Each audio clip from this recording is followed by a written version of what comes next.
Alright boys, how we doing? Another winning trade, man. Jesus, I'm on a run. Just caught this banger for the PM session. Right at the end of PM session. This is a 5-minute continuation. Took a couple of break-even trades to find the trade, but nonetheless I had the right idea all along. So let's get into it. Let's go over, also first things first, P&L. $1,880 on the day. Up 800 on the new funded account, and we're up 1,000 on the day on the Apex account. So back at like 54k balance. So another payout will be coming soon. Anyways, let's get into this. So buyers coming into the session, as I said in my last video, I wanted to see sells. I'm not sure if I said it actually. I was looking for a short into this 4-hour gap. We displaced through this low. So initially, I was looking for this, just tap into this 15. ES ended up respecting it, and then I was looking for the short down into this. Didn't get the entry that I wanted because there was no SMT at these highs. From there, I want to be bullish, so we end up coming down, chopping around. Looking for a long here, but we took the internal high and didn't close above for a 2022 model. Sell back off, have an SMT at these internal lows. Oh my god, my hay fever. Oh god, sneeze is needed. Anyways, so here was where the break-even trade was. So once we've sold off, our short bias is done. We're inside the 4-hour gap. I no longer want to be bearish. We have the SMT changing the state, the inverse, beautiful. So I was long here, and in hindsight, obviously this trade is an absolute banger. But I said to myself, cool, so there's two gaps here. If I can get the entry off of this and just go break even at that gap, and then just hope that we flush through and we get a clean entry. If not, it's a break even trade and that's all good. So we end up opening up, we trade straight into that gap, bang, stops us straight to break even. Then this candle fucks us, takes us out to this wick, and then it starts buying back up. So I'm like, cool, whatever. We end up trading into this 15-minute, so I want to see what happened there. And then yeah, we ended up selling off, but I said cool, if we're going to be bearish, we're going to disrespect these 5 minutes and continue lower, perhaps even inverse this 4-hour, and then the higher time frame wise, if this 4-hour gets inversed, then for tomorrow I want to be bearish to these lows. However, this, as you can see, this 4 hours holding.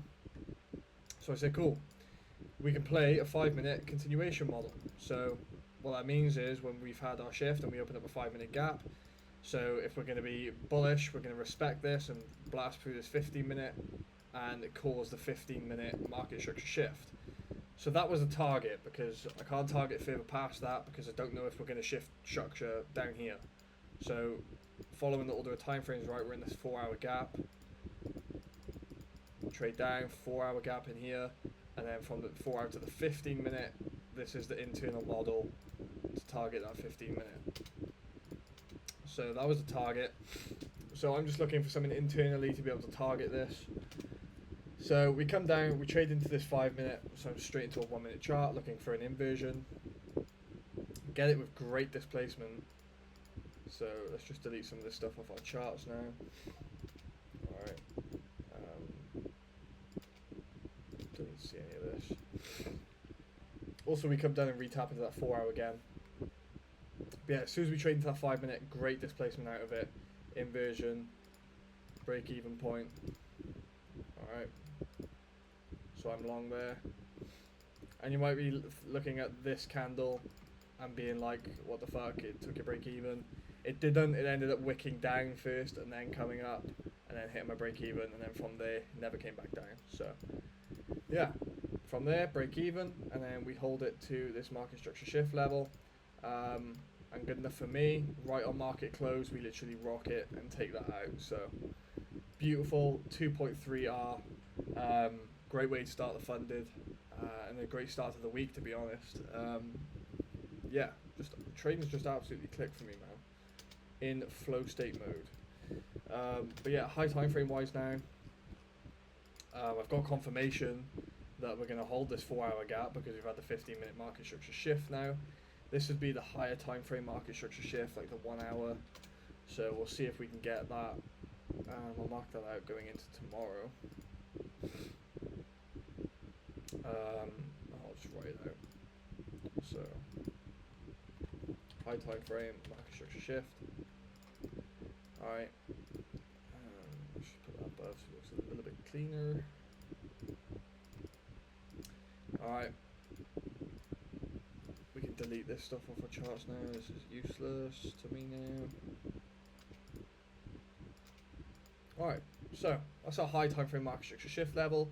So we can get a push up through this, retrace into a high time frame gap, and then from there we can look to target back to these equal highs that we had put in that we're still yet to take. So high time frame looks really good right now, and this can be our high time frame market maker buy model through here. So that is me done for today. And yeah, catch you boys tomorrow.